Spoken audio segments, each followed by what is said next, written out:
Well, welcome to the third installment of our Evergreen Basics webinar series. Today, we're going to be talking about working within patron accounts. So this is really going to be from the perspective of somebody who's sort of at the front line, so at the circulation desk or user services. We'll talk about some of the deeper things that you can get into with patron account management, but we'll really be coming at this from the perspective of those people who are dealing directly with patrons and working with them to make their accounts as functional as possible. So let's go ahead and jump into it. If you have any questions as we go along, please feel free to throw those in the chat and we will address them as they come up. And then, of course, for those who are unable to attend live and are watching the recording, if you do have questions afterwards, please feel free to reach out to me. So today we are going to be talking about a number of different topics, starting with registering new patrons. And we're going to be talking about this from the perspective of both learning the basics of how to do that, but also in what circumstances you register a patron versus working with an existing patron account. So that brings us to the first step of registering a new patron, which is to check to see if the patron already has an NC Cardinal account. And that's the most important thing to check for because existing NC Cardinal patrons at any library can use their card to check out materials at any other NC Cardinal library.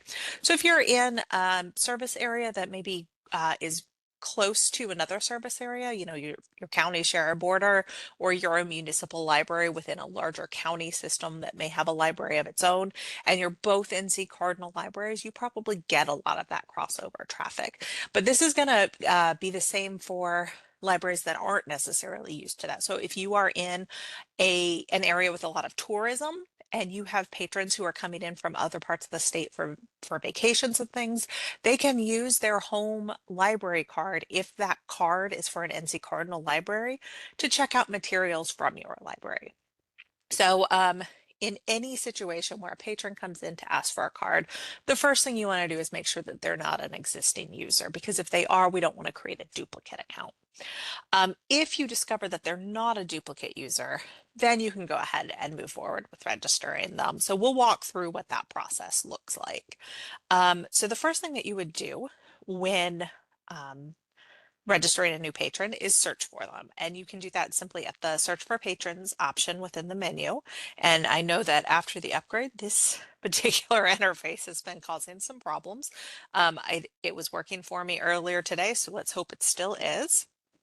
So you can search for patrons. We would generally recommend looking by last name and first name, but if you don't find anything, that's when you can start bringing in um, you know, other potential options. So, asking if the last name has changed or something like that. So just the main thing that we ask you to do is to be thorough with this and don't just assume that a patron does not exist in the system after your first search. Make sure that you're trying a couple of different things. When you are conducting this search, make sure that you are set to Cardinal so that you're searching the entire consortium and not just your library. If you typically are only searching within your library, you may need to change the scoping within the patron search. And all you have to do is bring it all the way up here to the top for Cardinal to make sure that you're searching the whole consortium. Once you've determined that a patron does not exist in Cardinal, then you can move forward registering them. So that would be under the circulation menu, under register patrons.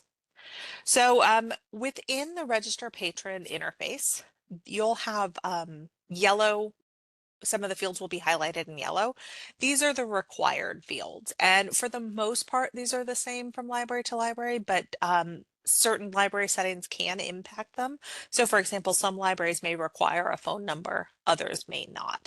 So if you're seeing yellow fields here, just know that each of those would need to be filled in before you can save. So let's just go ahead and create a quick patron account. And I'm just going to start by filling in all of my yellow fields.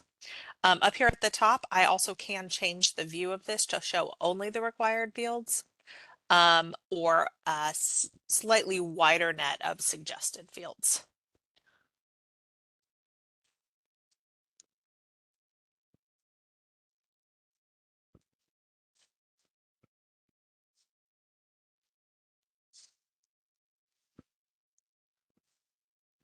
Now a note about phone numbers. If your library requires a phone number, then you do have to fill this field in.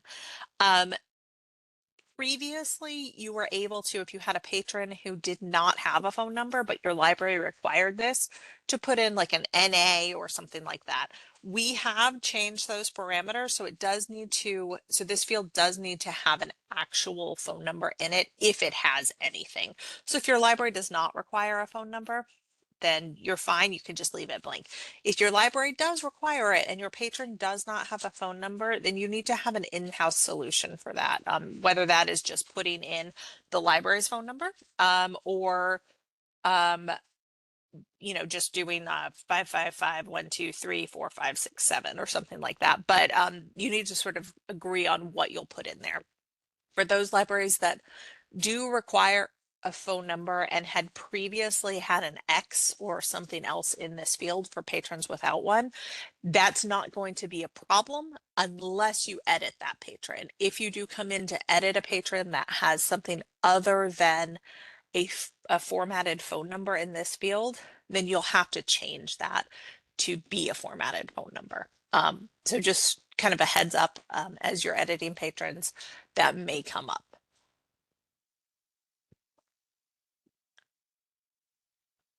We'll talk a little bit about profile permission groups in a moment. For now, I'm just going to go ahead and set this one as adult.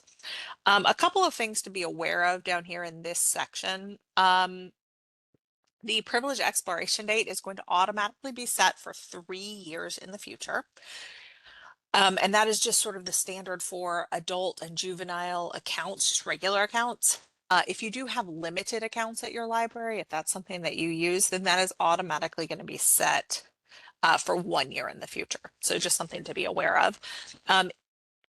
You do have the ability to set something manually for some reason. If you need to set a different time period for somebody, you could do that by clicking on the little calendar widget and choosing the date that you would want for that. Take her back to adult here. And then of course the active box right here is automatically going to be checked when you're filling out the form. There's not really any reason to uncheck this at the point of filling it out, but be aware that this is an option that's in here.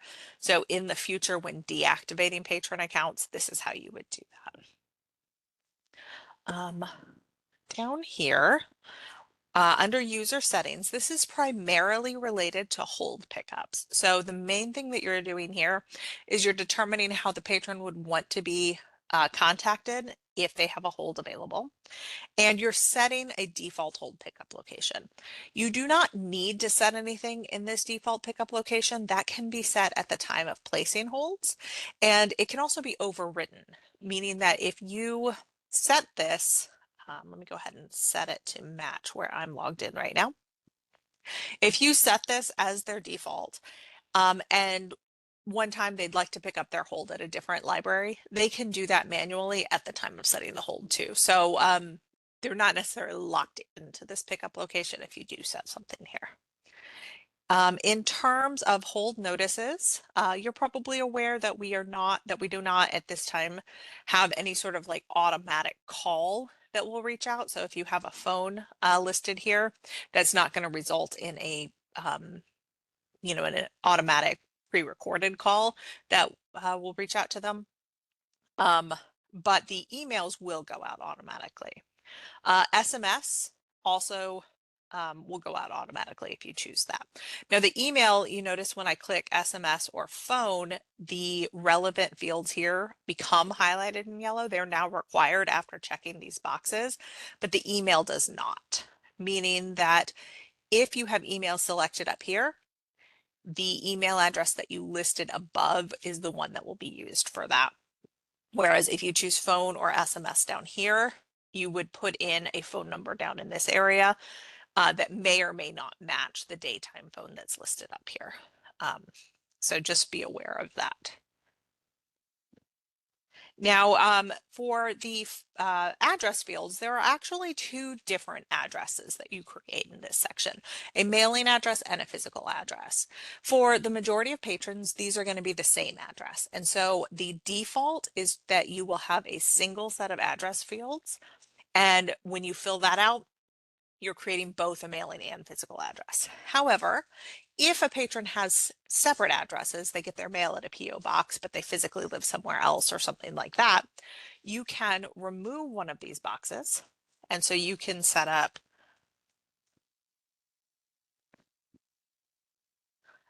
their mailing address. And then you can come down here and click on new address, and you can make a second address as their physical address.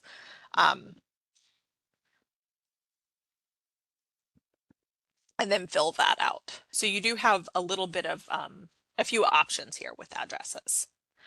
Now at the bottom are statistical categories. We won't talk about those a lot right now, but we may get to them at the end. Statistical categories are basically allow libraries to keep track of data that is outside of the data that is listed in the fields above, primarily for reporting purposes. So there are a few that are standard. So internal, senior citizen, and then some student things are all in here. The student ones are primarily used within the context of school accounts, student access accounts. So they're rarely going to be filled out manually when creating a patron account. But you may or may not use one of these two. Your library also may have statistical categories that are specific to your library. There are some libraries that keep track of patrons' favorite genres or things like that. Sometimes they keep track of patrons who may be in, assisted living facilities or something like that. And so they'd list those down here. So if your library uses them, you'll see them show up here. If your library doesn't use them, then you don't need to worry about this area. Stat cats can be set to be required. So if your library has done that, you'll see that any required statistical categories are going to be highlighted in yellow as well. So once you've filled in all of your required fields, you can come up here and click Save. And you'll see that there are two different options here. For saving. There's save and save and clone. We're going to talk about save and clone in more detail later, but saving and cloning will do two things. It will transfer whatever address is listed here into a new patron registration form. You'll have to fill out the rest of the form. Nothing else will be transferred, only the address. But the other thing it will do is link the accounts together. So you really only want to use save and clone in a situation where you actively want to link accounts. We'll talk about that linking at the end of today's session. One other thing to be aware of is the password up here is going to be automatically set, typically based on the phone number. There are a few libraries in the consortium that will have it based on the barcode, but mostly it'll be based on the phone number. If your patron doesn't have a phone number and you've left that field blank, you'll just get a random set of 4 numbers. You can keep that, or you can, whether you use the phone number or not, you can override it and you can set it based on patron preference. So if the patron asks you to set a specific PIN for them, you can do that here. If your library has a policy against doing that, then follow your local policy, but it is possible to do that here. So once you've filled everything out, you can click Save, and then that patron should exist in Evergreen, and you have a new blank form, so you can go ahead and register another patron if you'd like to. You can also come back here, and earlier we had done a search for this patron and she did not come up. When we search now, she does. So she's immediately active within the system and can start checking out materials. So that's a very quick overview of the registration process. My guess is that most of you in here are already familiar with that process, but I just wanted to do a quick overview of it for those who maybe don't register patrons very often, or do it but don't really understand necessarily all of the little nuances of it. And there aren't too many.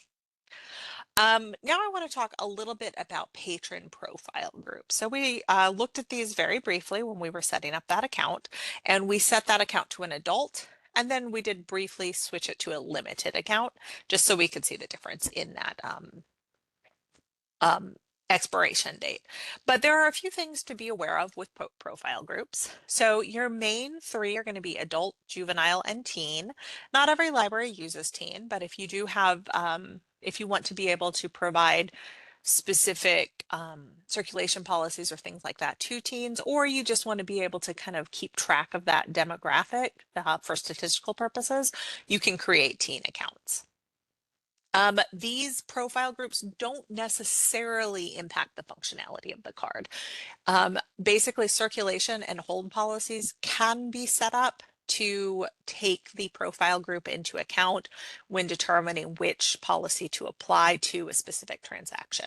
So if your library does that and you have separate circulation policies for juveniles and adults, for example, then the profile groups are really important. Outside of that, the main thing that they do is they allow you to identify demographic groups of users. So most of our libraries will use both adult and juvenile. Some of our libraries also use teen. Outside of these three main ones, the next thing to think about is limited. And each of these three have a limited option. So limited accounts at the base default level will have a 1 year expiration date rather than a 3 year. So a lot of times libraries may use this while they're still waiting for information from the patron in terms of like proof of identity or proof of residency or something like that. They may set to a limited account. Some libraries that offer cards to patrons from outside areas may set those external patrons as limited accounts, things like that. So your library can determine when and if you want to use limited versions of these accounts. The school account, this is not something that you would ever use manually. This specifically refers to patrons that are that have accounts from the student access program, meaning that their school has an agreement with their library, and each year student IDs are loaded into Evergreen and accounts are created for those students. And this is primarily used for electronic resources. It allows students to access the library's e-resources using basically their student ID number. But it can be used in some libraries to allow for the circulation of physical materials. Some libraries have chosen to allow that, but the default version of it is just for electronic resources. There are often duplicate accounts in this particular case because a patron may have both a school account that they have received simply because their school has opted into this program, as well as their own personal account. So those accounts won't be merged. They'd always remain separate. Outreach accounts can be used in a variety of different ways. Most of the libraries that use them for either any patron whose primary method of accessing the library is through a bookmobile, may be set as an outreach patron, and that allows libraries to set circulation policies that maybe have longer durations than their standard durations because those patrons don't access the physical space as much, so they need longer durations. They also may be used in cases where you have, outreach programs where you will check out materials to, to an off-site location, so a daycare or something like that. One of your options for that type of circulation would be to set that institution as an um, outreach patron. The other option for that, of course, is the institution patron. And it's up to you how you want to use this or if you want to use it. A lot of libraries will use this for those external institutions like daycares or assisted living facilities. Some libraries will use this actually in-house. And so the institution account for youth services or for programming or something like that. And so it's a departmental account, not necessarily tied to an individual staff user, but it allows a department or an area within the library to check out materials and place holds to be used for library functions. So again, there's no real rule about how these are used. Libraries use them in different ways, but they're available for you. Um, oh, and Benjamin's actually clarifying that student access accounts actually can borrow, but only locally. So they can't engage in resource sharing. And then some libraries are electronic resources only. So I had that backwards. I apologize for that. Another type of account that can be used for sort of in-house activities is a staff account. And this does cause confusion because a lot of times people will be confused between their staff login account. That's the account that you use um, to actually access Evergreen versus your staff account. A staff account is a patron borrowing account that is specifically for library staff. So libraries may set this up so that, if they charge late fees, they can create staff accounts so people who work at the library can check out materials and not be charged late fees. Or it may be used for the same reason that an institution account is used. So it may be used so that staff can borrow materials for programs and things like that. Again, how you choose to use it in your library is a local decision. There aren't any, rules about how that's used, but be aware that a staff circulation account would not be able to log in to the staff client. So those are going to be two separate accounts. Meaning on the other side of things, your staff login account, the one that you actually use to log into Evergreen, isn't available for use for circulating items and placing holds and things like that. And then our final profile group is an internet account. And this is going to come into play in just a minute because an internet account is basically an account that gives the patron access to e-resources, but does not allow them to borrow physical materials. And this can be something that you give to a patron who, maybe doesn't reside in your service area, but you've determined you'd like to be able to provide e-resources to. Um, it's also one of the only times that a duplicate account is allowable. So a school account could be a duplicate. An internet account could also be a duplicate because an internet account would allow you to provide internet and e-resource access to patrons outside your service area who may be using their local NC Cardinal card to borrow materials from you. So an internet account could be sort of a separate account for them.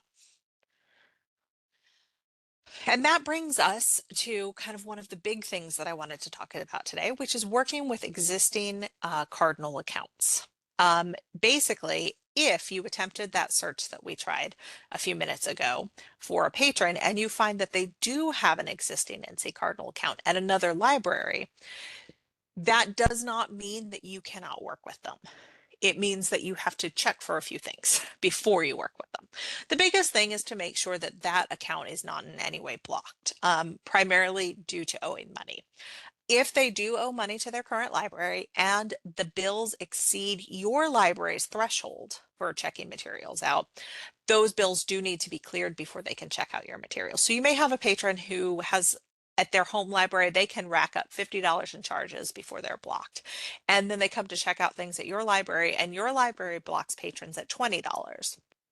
Despite the fact that their home library has not blocked them yet, they would be blocked from checking out materials at your library and they would need to pay down the balance to get underneath your threshold before they can check out materials at your library.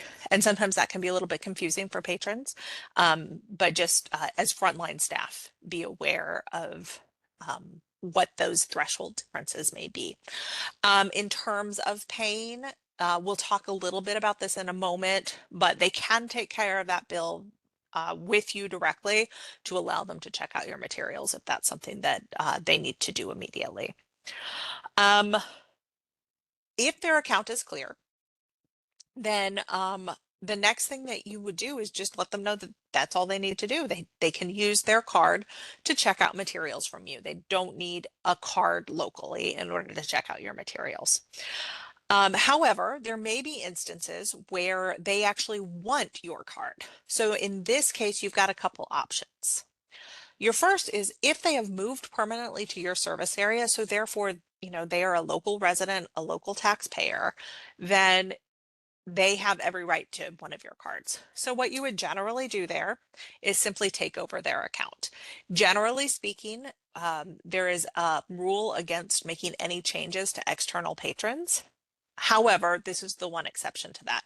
If a patron is moving to your service area and you are essentially taking them over, you can edit their account in order to make it your account. So to do that, you would change their home library, give them a barcode from your barcode range. So they do need a new card, update their mailing and physical address, and then add a note to the account so that the original home library, if they ever look into it, is aware of what happened. Um, you also, of course, have the option if the patron is not in your service area or does not want to switch to your service area, but does want to access local e-resources. That's the situation where you can create a duplicate account with an internet privilege. And if you do that, we do ask you to link the accounts, and I'll walk you through that process. First, let's take a look at the process of changing a patron, basically taking over an account. So if I have a patron come up to me and let's say I'm in Brunswick County and I have a patron who has moved to the area and they would like to change their borrowing account to Brunswick County. So they're from Johnston County originally and they have a Johnston County card. I'd start by looking them up. And once I've found their card, then within their account, first I'd check to make sure it's clear. I don't have any bills, they don't have any outstanding materials or anything like that, so they're in great shape. All I would need to do then is come to this Edit tab. And within the Edit tab, I need to make 3 changes. First, I need to give them a barcode from my library's barcode range. So each library has their own range of barcodes for patron accounts. And that is actually one of the main ways that patrons authenticate onto your e-resources. So it is important that a patron moving to your service area gets a barcode from your library. So you can't just let them keep checking out on their Johnston card, change everything else, but they still have their Johnston card. They do need to be updated to, in this case, a Brunswick card. So to do that, I'm going to click on Replace Barcode, and then I'm just going to put in my new barcode. You'll notice that the OPAC staff client username does not change automatically. When you first create an account, these two things will match by default, but you would have to change the OPAC username to match the barcode manually. So I'm going to go ahead and do that. And then I would need to come down here and I would need to change their home library. So originally they were at Smithfield. I'm going to change them to Rourke. And then I'm going to come down here and I'm going to change their mailing address.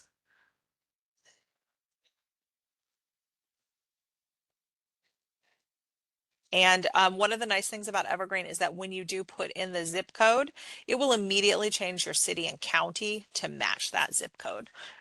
So that saves me from having to do a lot of changes here. Now I just need to change the actual street address.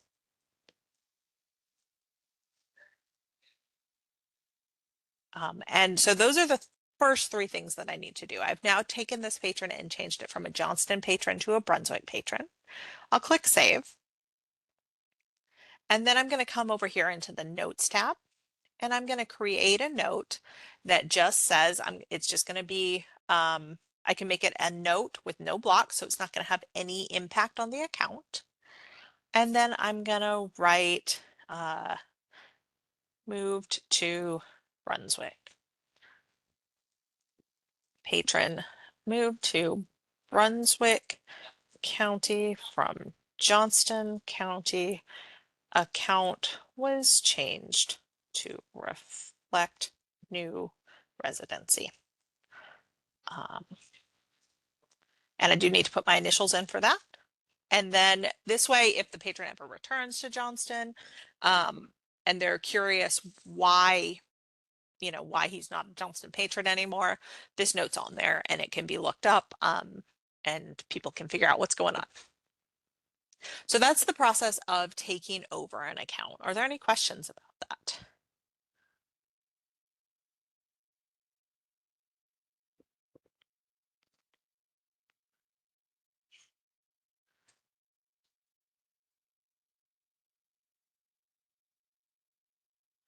Right.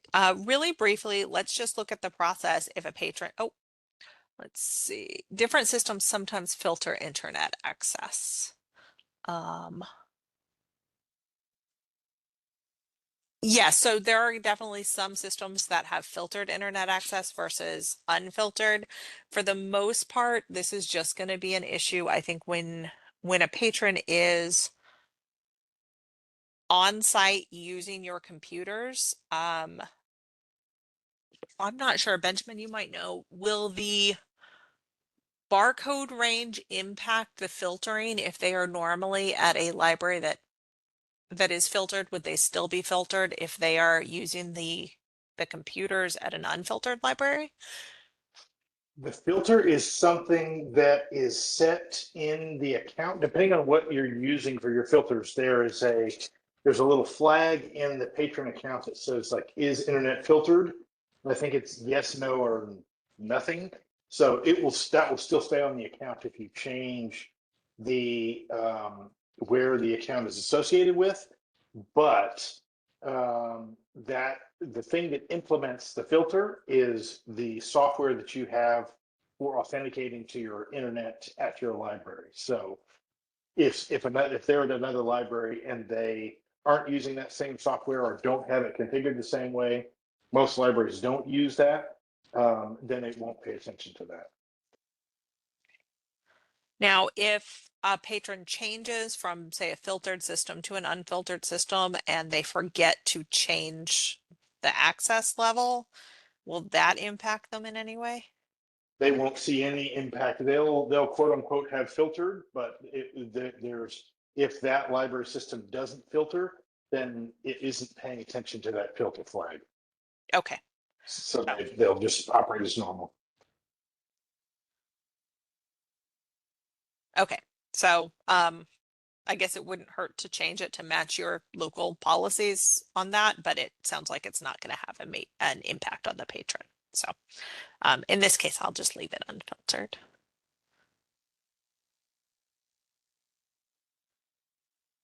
Um, and Benjamin is pointing out that Overdrive also has a process that lets you change a user's barcode so they don't lose history. So if that is something that, if a patron who's moving to your service area asks about their, or even if they don't, it'd be a good idea to let them know that this is a process that you can do. Is that something that staff can do or patrons would need to do this?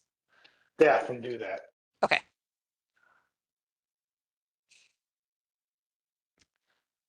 I'll see if I can find the link. Okay, thank you. Any other questions about that process of taking over an account for a patron from another service area?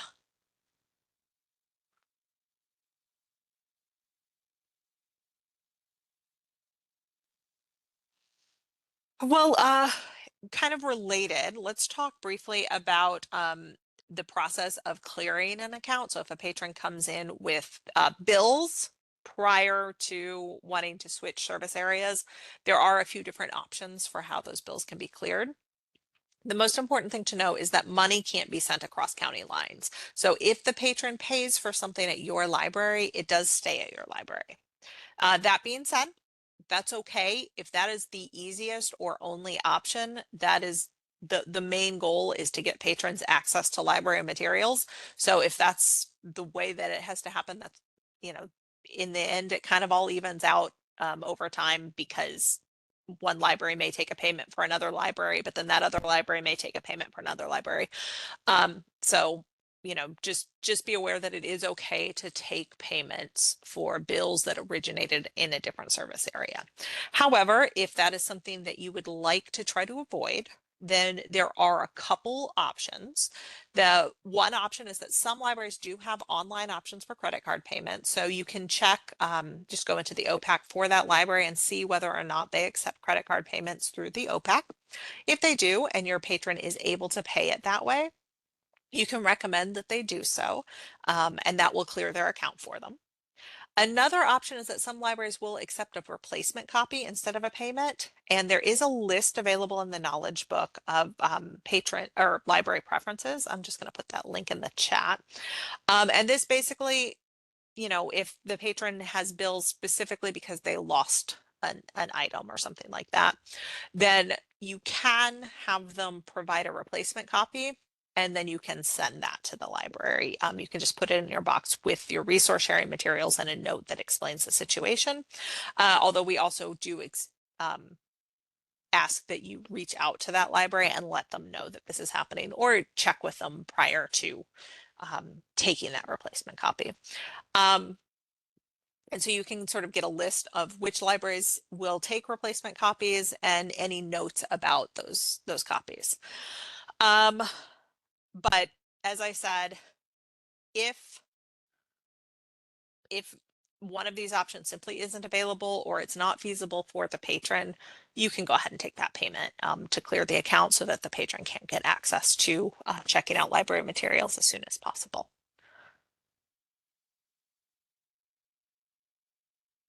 Another thing that you may run into are replacement cards. And this is not when a patron leaves the library system, but simply when they've lost their card.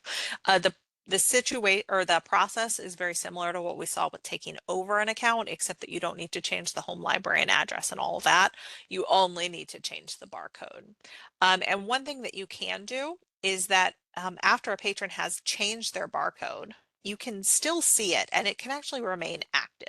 So if you have a patron who loses a card, comes in and gets a replacement, loses that one, but then finds their original one, you can actually just reactivate their original card. If they bring it up to you, you can just toggle that one back on.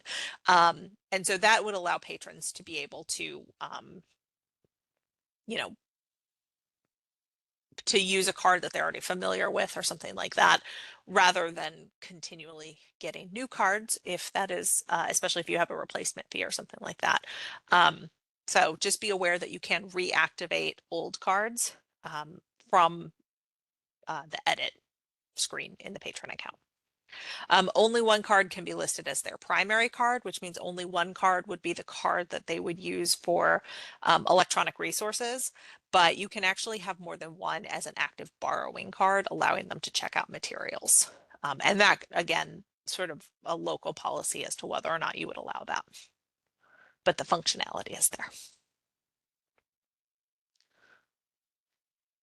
All right, so we have spent the first half sort of talking about how to handle new patrons within your environment. We're going to spend the rest of today talking about different things that may come up with existing patrons. So before we do that, are there any questions about new patron accounts? Whether it's taking over an account for the first time or starting one from scratch.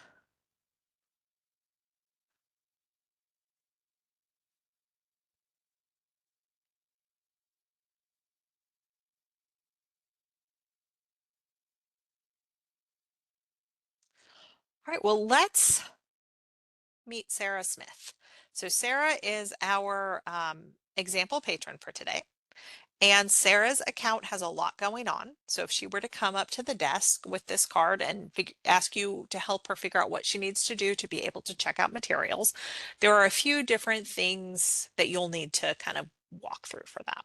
Now, when you first get into the account, you will see alerts for kind of everything. In fact, let me get back to that page. And so you'll see the stop sign that'll tell you before you move forward with any transactions, you definitely need to check out a few things before anything else is done.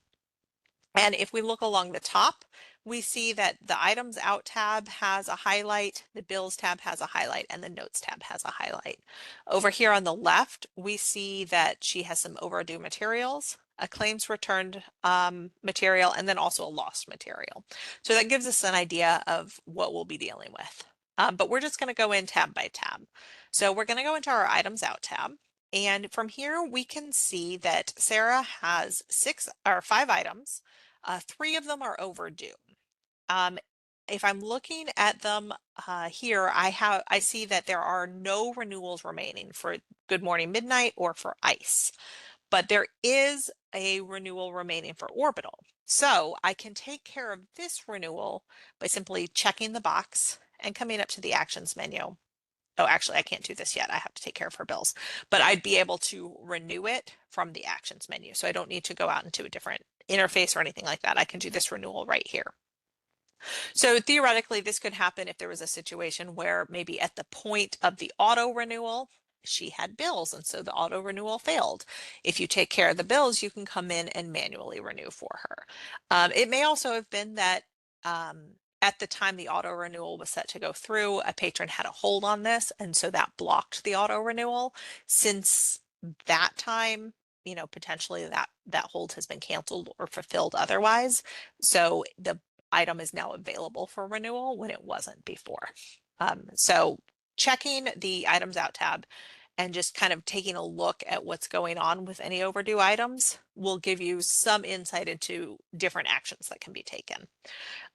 Now, Good Morning Midnight and Ice will both need to be turned in order to clear off of her account, which you can do from this spot. Obviously, if she's brought them back, you'd want to scan them.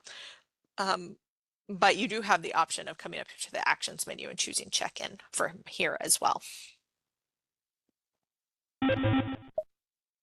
And so those will go into transit if they need to.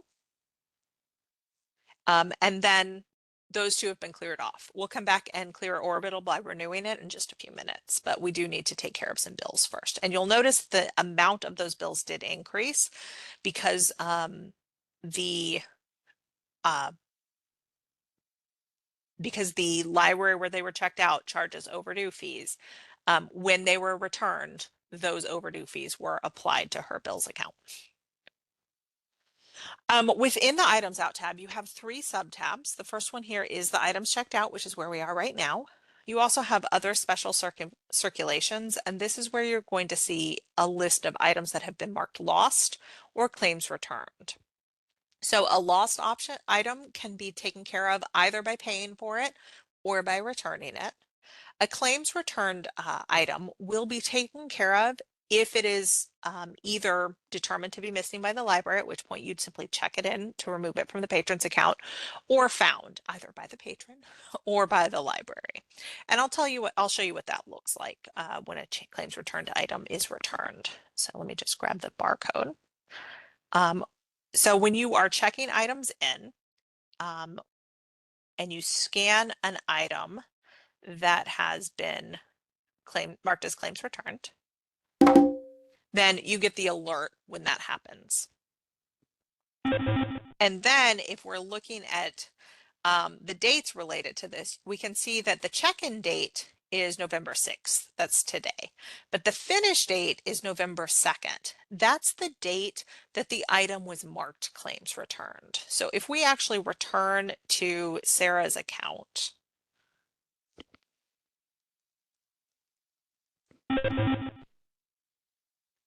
and we come into the other special circulations, we'll see that it's gone.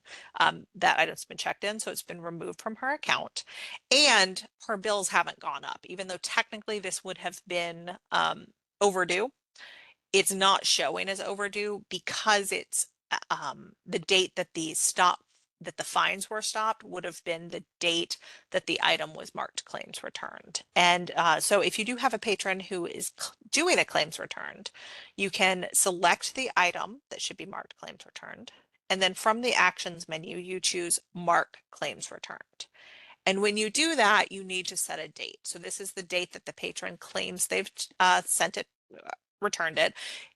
Whatever your local policy is, it may be that you always mark this as the date the patron reported it. Or if the patron can tell you what date they believe they returned it, your library may allow you to set it for that. So if I wanted to, I could set this one, say, for Monday. And I click submit. And so that goes off of the items checked out list and shows up in the special circulations list. And then once this one is checked in, then that claims return date um, will be enacted. Let's take a look at, well, actually, let's look real quick at non-catalog circulations. If your library does utilize non-catalog circulations, then they show up in this tab. There is a due date that is set for them at the point of circulation. Once that due date passes, these items will just disappear from this tab. If they're checked in, they'll also disappear from the tab, but those can be basically removed from the patron's account either by an actual physical check-in or because the date has passed, because non-catalog circulations don't actually have to be checked in to be considered returned. If you do want to mark it as returned, you can select it here. Oh, actually, no, you can't even do that. So it's just going to disappear from the account. Um, so that's the non-catalog circulations tab. And for those of you who maybe aren't familiar with this, the process of checking out non-catalog circulations, it's under the checkout tab. It's just under barcode, and then whatever options your library has set up for non-catalog circulations, you would select that here and click submit, and then you would put in the number that a patron is taking out. And then those are all going to show up in this tab. Let's go ahead and take a look at the bills, and then we'll come back and do that renewal on Orbital. So within the bills tab, we have a couple of different things that we're looking at here. Up here at the top, you see it's sort of a summary of all of the bills owed. So the amount owed, the amount billed, and then also if you have bills that have been partially paid, then you'll see how much has been paid in part. If a bill has been paid in full, it'll simply be removed. It won't show up in this summary at all. But if there's any partial payments, that'll show up here. Additionally, if you select specific items from the grid down here, you'll see that the owed for selected updates to reflect that. If a patron wants to pay a bill, you'll do that over here on the right-hand side. So let's go ahead and pay this top bill. I'll select it and I'll come up here and I can set a payment type of cash, check, credit card, debit card. You can also take payment in the form of work or goods, or you can simply forgive payments. And we'll do a webinar at a later date where we talk about sort of all of the different nuances of this. But for a very basic overview, the most important thing to know is if you are not taking cash for a payment, do not mark cash as a payment. So if a bill is being simply taken off of a patron's account because you are being generous, then you would forgive that rather than marking it as cash. If you do take checks, when you select check, you then put in the check number in this next field. If this is set to cash, then you can't actually put anything in that field.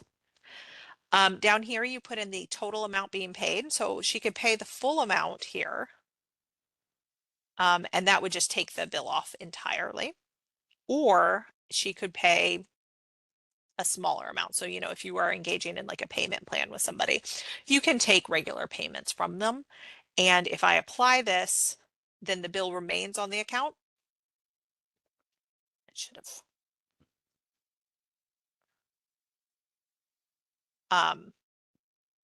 And then the total paid updates to reflect how much has been paid. There also is a column that I can add.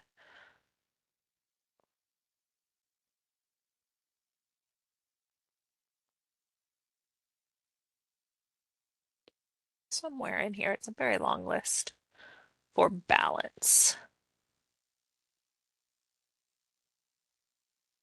Balance owed, there it is.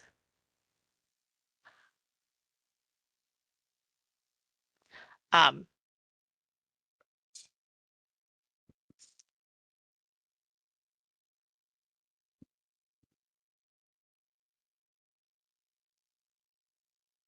oh, that's why I clicked the wrong one. So now I have my balance owed is $11.99. My total paid is $5, and my total billed is $16.99. Just like any other grid, I can update this so I can remove things that I don't need anymore. And then I can also come in and manage my columns, and I can change the order. So I could put my balance owed all the way up near the top.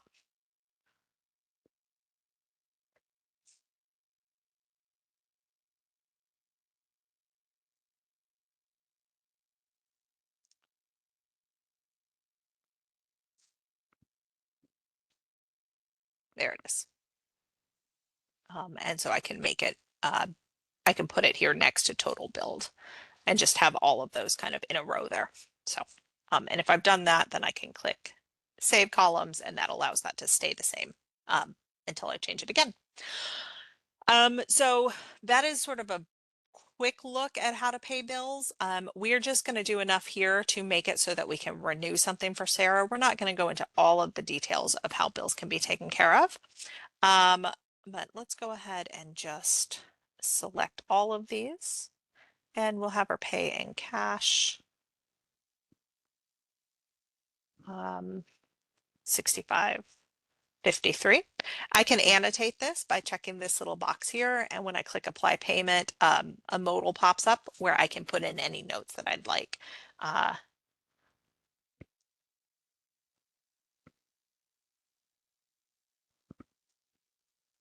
And so this is especially useful if you're doing a payment plan or something like that. Um, and so now should be clear enough that I can come back into items out, and I can come here to orbital and I can renew it. And now her renewals remaining has gone down to 0. So next time it goes overdue, it will stay overdue until she's returned it.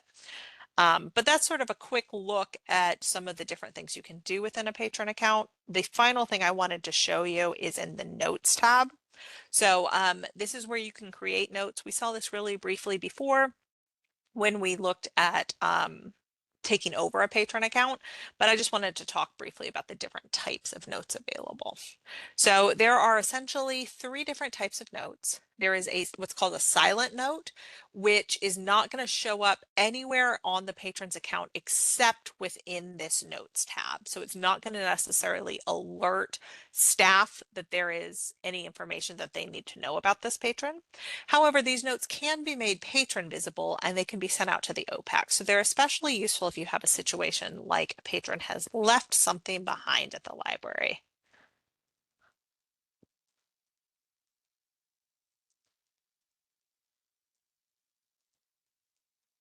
So you can put a note in here, and then that's actually going to go out to the patron's account. And so next time they log into the OPAC, they'll see that they have that they have a note from the library and they can read it.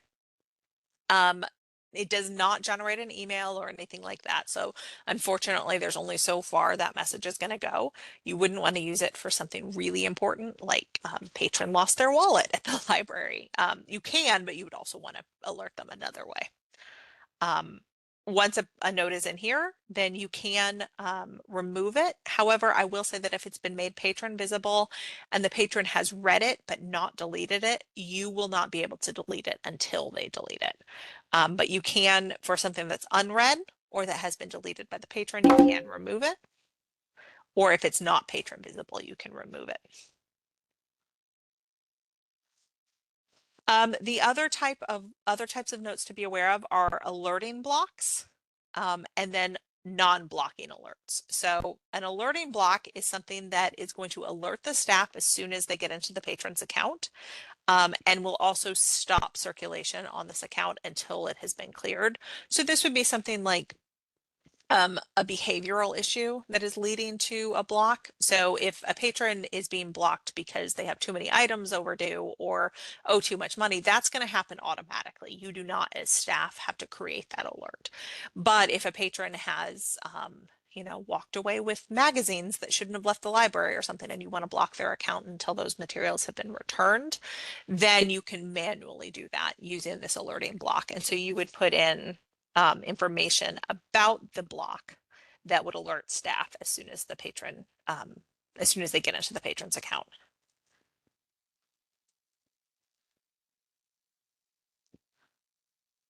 So now this patron's account is blocked. She does not have any new bills or anything like that, but there's an alert that's showing up here on the left-hand side, and she'd not be able to use her account until this block has been removed. And once that's removed, the alert would go away. There we go. And the block would be lifted.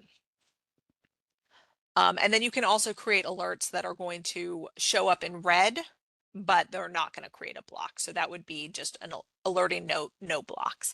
So this might be something that it's really important for staff to be aware of, but it won't stop the patron from being able to use the library. So it could be something as simple as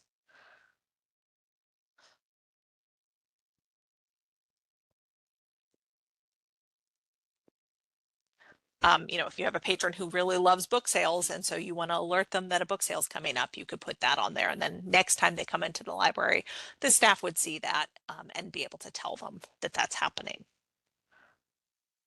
Any questions about notes?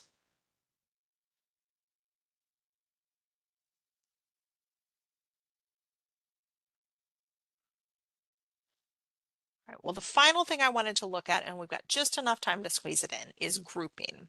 So patron groups basically allow you to take families and connect their accounts together. Now, these connections are only informational, meaning that if a one member of the group has their account blocked because of overdues or fees or anything, that will not block the rest of the group. So it's not going to cause impacts for the rest of the group.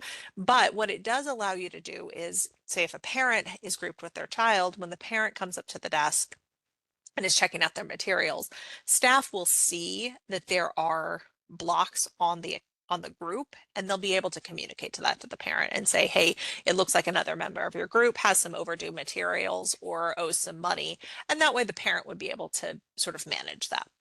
Um, Groups are only allowed to be two types. They can be either a parent and related juveniles or juveniles that they have guardianship over, or they can be, if you have a patron account that is like a circulating materials account, as well as an internet account from a different library, those can be grouped together. So if Sarah Smith has her regular PAC account, but she also has an internet account for, Johnston County, she can take that internet account and group it with her borrowing account.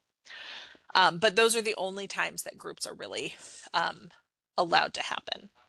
Um, let's take a quick look at groups. So you can find out about groups on the left-hand side. If the patron is part of a group, that will be visible over here. If they are not, then we'll create a group.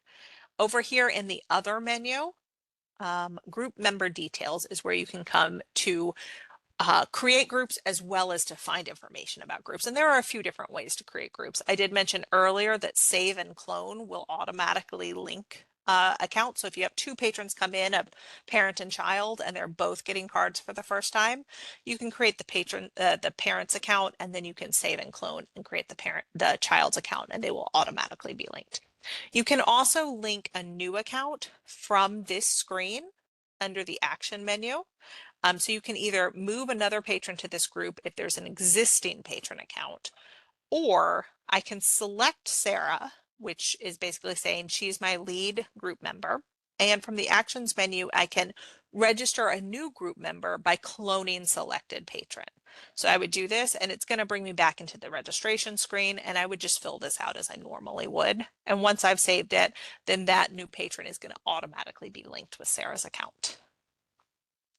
I can also, if I have multiple patrons in a group and I'd like to move them to a different group, I can do that from here as well.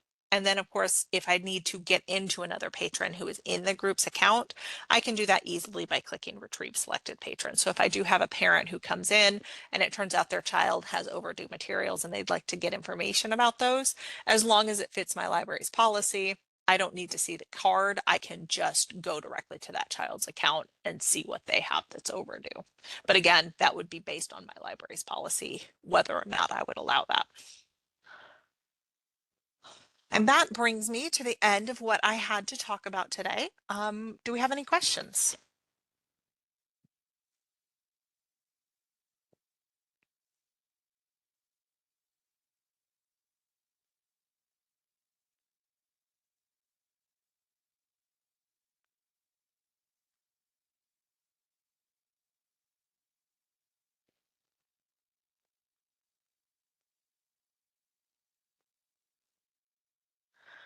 Right. Well, I will get this recording out so those that were not able to be here will be able to watch it that way. And if there are questions from people who've watched the recording, feel free to reach out to me directly with them. Additionally, if you find after the fact of attending this that you do have questions that come up, please feel free to reach out and you can either email me directly or start a thread on Basecamp. And I appreciate everyone being here today. Have a great afternoon.